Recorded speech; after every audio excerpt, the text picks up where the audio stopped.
નમસ્કાર મિત્રો, હર હર મહાદેવ. આપણે આજે આવી ગયા છીએ માતાજીના મઢે જીનડા. તમે જોઈ શકો છો તો સરસ મજાનો મઠ બનાવ્યો છે.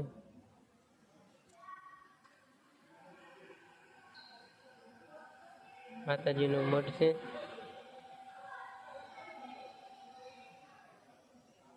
રાઘવાણી પરિવારના કુળદેવી બંને સિંહો અને માતાજી મગર ખોડિયારમાં આમ તો બિરાજમાન હોય એવું લાગે છે. સરસ મજાનું અને આવું છે, આવો કંઈક લુક છે માતાજીનું. શિહોરી માતાજી,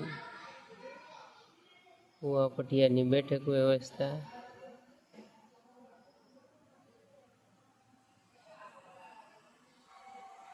માતાજીની જ્યોત અખંડ તમે જોઈ શકો છો મિત્રો. તો માતાજીના દર્શન કરીને ખૂબ ધન્ય થયા. તમે પણ દર્શન કરી લેજો. વિડીયો ગમે તો લાઈક કરજો, ચેનલમાં સબસ્ક્રાઈબ કરજો અને વિડીયોને વધુમાં વધુ લોકો સુધી શેર કરજો.